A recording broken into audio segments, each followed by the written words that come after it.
오늘 백보드가 안 보이기 때문에 안 보일 이야기 먼저 하겠습니다. 정말 총체적 안보위기입니다. 점차 와해되어가는 한미일 공조, 또 결속을 다지며 대한민국을 넘보는 북중러, 그리고 위기의식이라고는 전혀 찾아볼 수 없는 문재인 정권, 대한민국 안보 3대 위기 요인이 점점 악화되고 있습니다. 친구는 멀어지고 그리고 적과 그 친구들은 날로 강해지는데 오기만 부리며 고립을 자초하는 문재인 정권입니다. 올해만 들어서 6차례 미사일 도발을 해온 북한 정권. 어제 운영이 답변을 보면 김정은은 직통 전화에 응하지 않았다고 합니다. 핫라인과 같은 아주 기본적인 합의마저 안 지키는데 비핵화가 당장이라도 될 것처럼 말한 이 정권. 여전히 그 공허한 약속에 대해서 책임을 지지 않고 있습니다. ICBM만 아니면 대한민국을 직접 타격하는 미사일도 얼마든지 괜찮다는 시대 미국, 최악의 한일 갈등에 대해서 전혀 나서지 않고 있습니다. 사실상 일본 통상 보복을 묵인하는 상황입니다. 유명무실해지는 한미연합훈련, 거세지는 방위비 분담 요구, 그리고 호르무즈 파병과 중거리 미사일 배치 압박 등 혈맹이 이제 파상적인 대학 관계로 격화되는 것 아닌가 하는 우려마저 들고 있습니다. 통상 보복 조치를 철회할 생각이 없어 보이는 일본은 이번 기회를 자체 재무장의 기회로 삼으려고 하고 있습니다.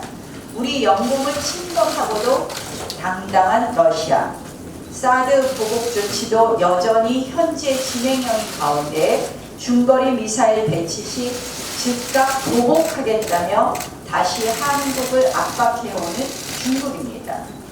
이 모든 것 문재인 정권이 자초한 결과입니다. 결국 한미동맹과 한미일 공조를 가볍게 여겨서 우리의 대외적 협상력을 스스로 낮추고 휴지 조각이 된 9.19 군사합의를 여전히 붙드는 이 정권이 한국을 주변 열강의 동래북 신세로 만들었습니다. 어제 운영위에서 핵 실험이 문재인 정권 들어서 몇 번 있었느냐, 중장거리 미사일 발사가 몇 번 있었느냐라는 것에 대해서 한 번도 없었다고 대답하면서 키득키득 묻고 있는 노영민 실장과 청와대의 그 안보 차장을 비롯한 청와대 관계자분들의 답변을 보면서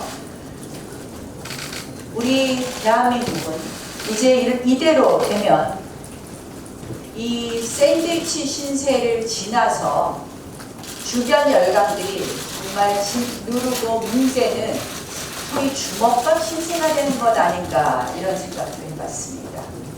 그러니 경제가 제대로 될 수 있겠습니까? 이틀 새 시총 75조 원이 증발해버렸습니다. 그나마 연기금이 그제와 그그제는 이틀 동안 1조 정도 소화했다고 들었습니다. 그제와 그 전 금요일이 되죠. 환율은 천정부지로 솟는 이 심각한 경제 위기가 결국은 문재인 정권의 리스크의 얼굴입니다. 안보 위기의 가장 빠른 징후는 경제 파탄입니다. 경제정책 실패로 우리 경제가 심각한 타격을 입는다면 안보 실패로는 우리 경제가 완전히 무너져 버립니다.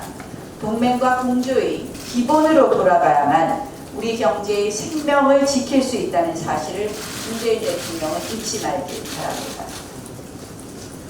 어제 운영위에 참석한 노영민 청와대 비서실장의 거짓 해명이 논란이 되고 있습니다. 지난 6월 문재인 정부가 강제징용 대상 판결 후속 조치로 일본 측의 이른바 1+1 안을 제시했을 당시 피해자의 합의가 있었다라는 취지의 답변을 어제 했습니다.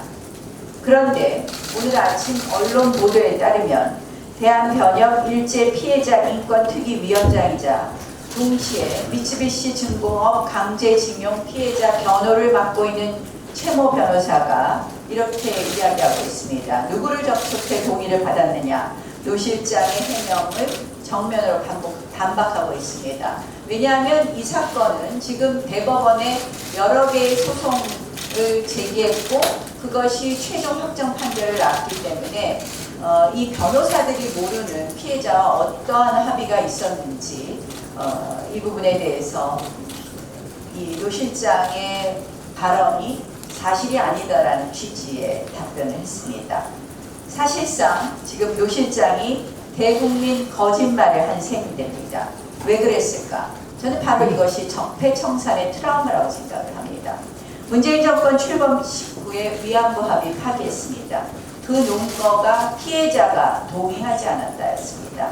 그런데 강제징용 배상 판결로 한일 관계 파탄이 예상되자 결국 G20를 앞두고 부랴부랴 제시한 것이 바로 1+1 안이었습니다. 즉 한일 기업이 재단에 출연해 배상하자는 안이었습니다. 사실상 위안부 합의와 크게 다를 바 없습니다. 그래서 우리는 그때부터 물어봤습니다. 위안부 합의를 비난했던 이 정권이 이번에는 피해자 합의를 바꾸겠느냐라고 물어봤습니다. 그토록 적폐로 물며 한일 양국 간 갈등까지 무릅쓰고 파기했던 위안부 합의를 결국 벤치마킹해야 했던 이 정권, 얼마나 스스로 초조하고 창피했겠습니까? 결국 거짓말을 지어내야 하는 지경에 다다른 것입니다. 이 강제징용 배상 판결, 이 부분에 대해서는 그래서 저희가 계속해서 사실관계 확인을 더 하겠습니다. 그런데 이미 드러난 것처럼 피해자를 대리했던 변호사와도 아무런 접촉이 없었다면 당연히 피해자도 아무런 접촉이 없었다는 것이 드러난 것입니다. 앞으로 저희는 이 부분에 대해서 피해자와의 의사를 확인해가는 과정을 계속하겠다는 말씀을 드립니다.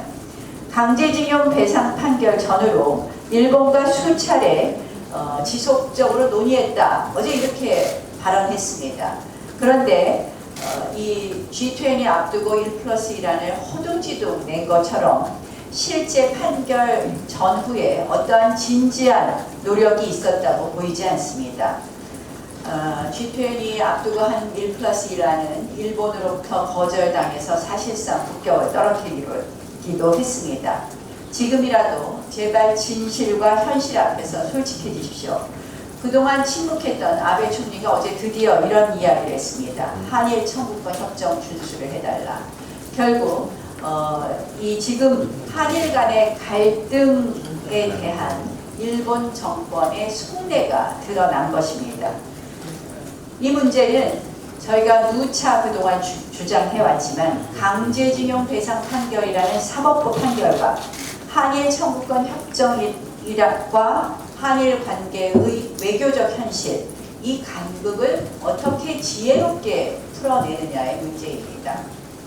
그동안 공노명 전 장관부터 신갑수 전 주일 대사 등 일본 통들이 주장해왔던 제안이 있습니다. 2+1 아닙니다. 한일 기업들이 나서고 한국 정부가 역할을 하는 것입니다. 그것이 1965년 한일 청구권 협정과 그리고 사법부 판결인 배상 판결을 조화롭게 해결하는 저는 아주 지혜로운 안이라고 생각을 합니다. 이 부분에 대해서 정부가 진지하게 검토하고 제안해 줄 것을 다시 한번 촉구합니다. 문재인 정권 더 이상 이 사태를 악용하고 방치하고 자초하고 그리고 심화시켜서 본인들 내년 총선에 유리하게 쓸 생각만 하지 말고 문제를 풀을 생각을 하십시오.